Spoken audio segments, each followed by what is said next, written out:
Hi అండి, అందరికీ నమస్కారం. వెల్కమ్ టు అవర్ ఛానల్ తెలుగువారి ముచ్చట్లు. ఈరోజు మనం చెప్పుకోబోయే కథ పేరు బంధం బాధ్యత కాదా. రచయిత కె కనకదుర్గ గారు. పెళ్లి వాళ్ళు మళ్ళీ కబురు చేశారు.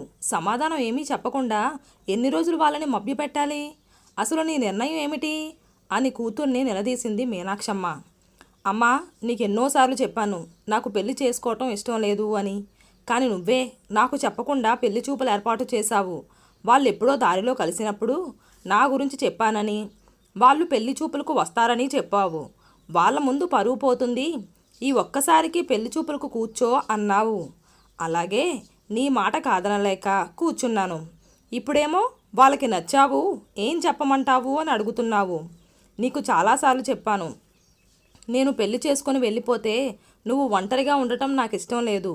నాన్న పోయిన దగ్గర నుంచి నువ్వే తల్లి తండ్రి అయ్యి నన్ను పెంచుతున్నావు. ఇప్పుడు పెళ్లి చేసుకొని భర్తతో వెళ్ళిపోయి నిన్ను ఒంటరిదాన్ని చేయటం నాకు ఇష్టం లేదు.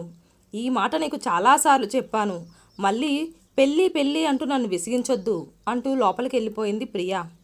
అది కాదే, నేను చెప్పేది విను అంటూ ఎంతగా బ్రతిమిలాడినా తల్లి మాట వినకుండా తలుపేసుకుంది.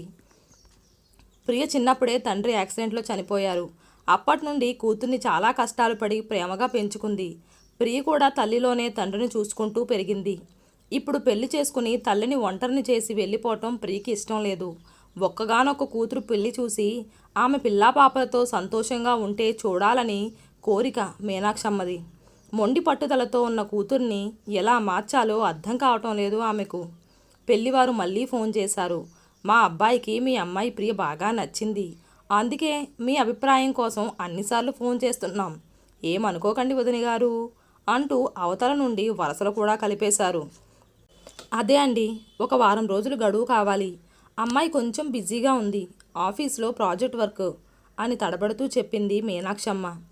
సరే, మీ ఇష్టం, కానీ మీరు చెప్పే నిర్ణయం మీదే మన ఇరు కుటుంబాల సంతోషం ఆధారపడి ఉంటుంది అంటూ కాల్ కట్ చేశారు. ఏంటో ఈ పిచ్చి పిల్ల, దాన్ని ఎలా మార్చాలో నాకు అర్థం కావడం లేదు. నాకెవరూ తోడు లేరని బాధపడుతుందే, కానీ తన జీవితానికి ఒక తోడు ఏర్పడాలని ఆలోచన లేకుండా పోయింది. ఈ సమస్యకు పరిష్కారం ఏమిటో అర్థం కావడం లేదు అని దిగులుగా కూర్చుంది మీనాక్షమ్మ. ఒకరోజు సూపర్ బజార్లో పెళ్ళికొడుకు అవినాష్ కనిపించాడు. అవినాష్ వెంటనే మీనాక్షమ్మను గుర్తుపట్టి పలకరించి, బాగున్నారా అండి అన్నాడు ఆప్యాయంగా. బాగున్నాను బాబు, నిన్ను ఇలా చూడటం చాలా సంతోషంగా ఉంది. మా ఊరు ఎప్పుడొచ్చారు అని అడిగింది. నిన్ననే ఫ్రెండ్ పెళ్ళుంటే వచ్చాను. మిమ్మల్ని కలవాలి అనుకున్నాను, కానీ మీకేమైనా ఇబ్బంది ఏమో అని అన్నాడు సంసాయిస్తూ. అయ్యో, ఇబ్బంది ఏముంది బాబు, నాకు ఎలాంటి ఇబ్బంది లేదు. మన ఇల్లు ఇక్కడికి దగ్గరే, వెళ్దాం అంటూ అవినాష్ని ఇంటికి తీసుకొచ్చింది. కూర్చో బాబు, నేను ఇప్పుడే కాఫీ చేసి తీసుకొస్తాను అంటూ వంటగదిలోకి వెళ్ళింది. అవినాష్ ఇల్లంతా ఒకసారి చూశాడు. ఇల్లు చాలా అందంగా అలంకరించుంది. గోడలకు ఎటువైపు చూసినా ప్రియా మీనాక్షి గారు కలిసి దిగిన ఫోటోలు అందంగా ఉన్నాయి. ప్రియ చిన్నప్పటి నుండి ఇప్పటి వరకు ప్రతి సంవత్సరం దిగిన ఫోటోలు అక్కడ తగిలించి పెట్టారు. ఆ ఫ్రేమ్స్ అన్నీ చూడగానే చాలా ముచ్చటగా అనిపించాయి. మీనాక్షమ్మ కాఫీ తీసుకొచ్చి ఆ ఫోటోల్ని చూస్తున్న అవినాష్తో కాఫీ అందిస్తూ, మా అమ్మాయికి నేనంటే పిచ్చి ప్రేమ, నన్ను వదిలి ఉండాలంటే ఉండలేదు. తండ్రి లేని బిడ్డ అని ఎంతో గారాబంగా ప్రేమగా చూసుకున్నాను. తనకి కూడా నేనంటే అదే ప్రేమ. అందుకే దాన్ని పెళ్ళికి ఒప్పించాలంటే చాలా కష్టమైపోతుంది. నన్ను వదిలి వెళ్లాల్సి వస్తుందేమో అని పెళ్లి చేసుకోవటానికి కూడా ఇష్టపడటం లేదు. అందుకే మీ అమ్మగారు ఎన్నిసార్లు ఫోన్ చేసినా నేను సమాధానం చెప్పలేకపోతున్నాను అంది దిగులుగా. మీరెందుకంటే అంత బాధపడటం? నాకు మీ అమ్మాయి ప్రియ చాలా బాగా నచ్చింది. మీకు అభ్యంతరం లేకపోతే మీ అమ్మాయితో పాటు మీరు కూడా మా ఇంటికి వచ్చేయండి. మాది చాలా పెద్ద ఫ్యామిలీ, అందరం కలిసి ఉండొచ్చు అన్నాడు అవినాష్. వెంటనే మీనాక్షమ్మ నవ్వుతూ, దూడతో పాటు ఆవును కూడా తీసుకెళ్తావా? అయినా అల్లుడి దగ్గర ఉండకూడదులే బాబు అంది నవ్వుతూ. అదేంటంటే అలా అంటారు? మీకున్నది ఒక్క ఆడపిల్ల. మీ అమ్మాయికి నాతో పెళ్లి చేస్తే నేను మీ ఇంటికి అల్లున్నవుతాను. అంటే నేను మీ కుటుంబమే కదా. మీ కూతురుతో పాటుగా మీ బాధ్యత చూసుకోవాల్సింది నేనే కదా.